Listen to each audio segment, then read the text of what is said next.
Frakcija Jaunā vienotība ir izvēlējusies šodien sniegt skaidrojumu par tālmācības jautājumu. Tieši tā iemesla pēc, ka ir ļoti daudz publiskajā telpā neskaidrību, un šis būtu vēl viens mēģinājums salikt punktus uz i, kā arī šodien Saeima novirzīja Izglītības, kultūras zinātnes komisijai pilsoņu iesniegumu, kas, mūsuprāt, ir ļoti laba iespēja, ļoti labs žests demokrātiskā valstī katram izteikt savu viedokli. Vispirms es gribētu pateikt paldies šī jautājuma risināšanā Izglītības valsts kvalitātes dienestam, Latvijas Izglītības un zinātnes darbinieku arotbiedrībai, Latvijas Izglītības vadītāju asociācijai, Latvijas pašvaldību savienībai, ekspertiem un deputātiem, kas katru nedēļu strādā darba grupās un sadarbības partneriem par izrādīto atbalstu.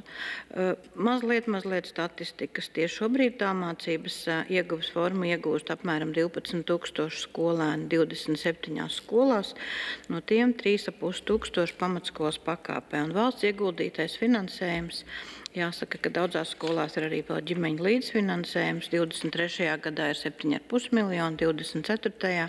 bija 11,3 miljoni. Kāpēc tas ir vajadzīgs? Dažādu iemeslu dēļ, arī valsts valodas prasību dēļ ir pieaudzis tālmācības skolu un skolēnu skaits, bet kvalitātes kontrole tam nav tikusi līdzi. Un šobrīd mēs redzam, ka tieši tālmācības formā tendence rezultātiem ir strauji pasliktinājusies, un tie nav tikai centralizēto eksāmenu rezultāti.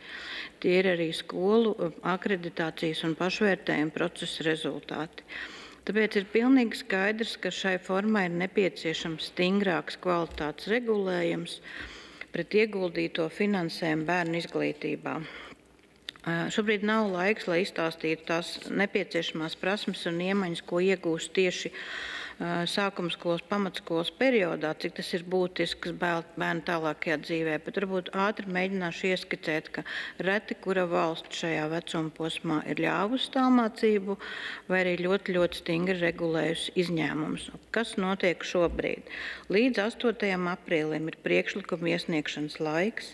Līdz tam mēs turpinām debatas, tikšanās ar biedrībām, skolām, interesantiem, un tās nav tikai sarunas par šīs formas atbalstītājiem. Mājmācības formas regulējums netiek skarts. Netiek runāts par izglītības tālmācību vidusskolas posmā.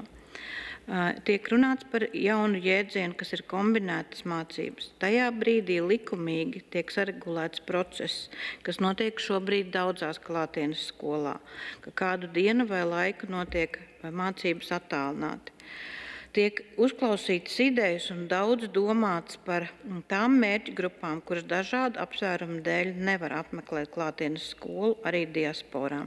Un liels darbs, kas šobrīd tiek darīts, kvalitātes dienestam ir uzticēts izveidot kvalitātes kritēriju projektu, ar ko darba grupai iepazīties. Paldies, ka uzklausījāt.